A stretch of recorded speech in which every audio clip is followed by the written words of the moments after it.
Alright guys, in today's video, I'm going to be teaching you how to skip a bait across the water. Alright, so the first thing y'all are going to want to do is know how to use a bait caster. And if y'all don't already know how to, I have advanced tips and a beginner tutorial on just how to use it. You can go check that out on my channel if y'all haven't already. But other than that, I'll go ahead and tell y'all my setup and then get into how to skip it. So, setup I'm going to be using is this KastKing Centron Light with 12-pound fluorocarbon on a 7-foot medium heavy fast action rod, the MegaCast Bass Pro Shops one, and I'm going to be using a swim jig. So I would definitely, if y'all are just learning how to skip, I'd probably use a skipping jig or something along those lines, or like a Texas rig, frog. They're a lot easier to skip, but this is just what I had tied on, so I went ahead and we're just gonna use it. So yeah, make sure to go check out my tutorial if y'all do not know how to use a bait caster. And yeah.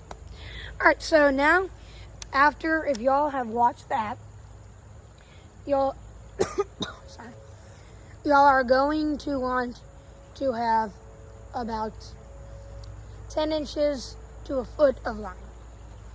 And then one thing I'll say, you want to get as close to the water's edge as you can, because if I skip right here, it's kind of uneven because I'm a lot higher.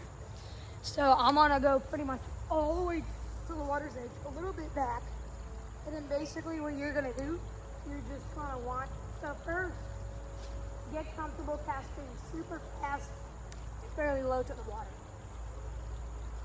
That's the first thing I said. Get used to that after you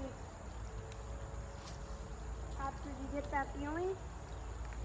Then now you are ready to learn how to skip a bait. So as I said, get about 10 to 12 inches of line. And you're gonna wanna make sure your spool tension knob is almost all the way loose. Then basically you're gonna get that bait as low to the water as you can. So you wanna release it where the rod tip is about that far above the water.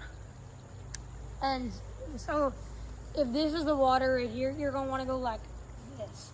So your bait shouldn't be touching the water. And then you want to release like as soon as you start to go up, that's when you want to release. As soon as your rod tip is level or a little bit pointed down, that's when you want to release, because if you do it when your rod tip is going up, that bait is not going to skip. Basically, you're going to want to, again, get that 10 to 12 inches of line out.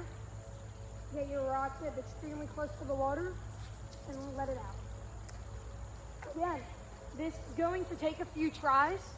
And for people who just learn how to use a bait caster, I would advise turning your spool tension knob a little bit tighter, but still not all the way tight. So as y'all can see,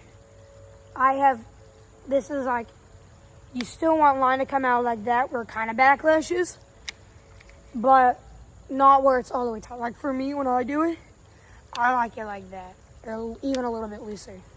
So yeah, you want to make sure that rod tip gets extremely close to the water to maximize the bait's speed. And you also want to make sure, because if it's coming down on the water super hard, you're not going to get skips, or you're just going to backlash. And I've done that before, and it sucks, because it'll also burn your finger too when all that line comes up. And then now basically you just do that same thing. And then I would advise learning how to do it in open water before you take it to little cracks and crevices in between trees, grass edges, and all that. So I just get used to doing it like so. Yep, as I said, I backlashed. You're gonna cast it itself out, luckily. But yeah, just get super. Yep, then that's basically all you need to know. After you can do that, again, practice in open water, then move to smaller spaces.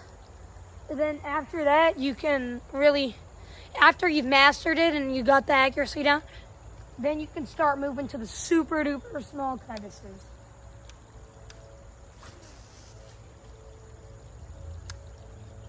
Yeah, again, I mean, it just takes practice. You have to really want to know how to do it and all that. So yeah, that's all I have for you guys today. Hopefully y'all enjoyed the video. Hopefully it helped you out. If you have any questions about it, please don't feel afraid to ask. See you in the next video.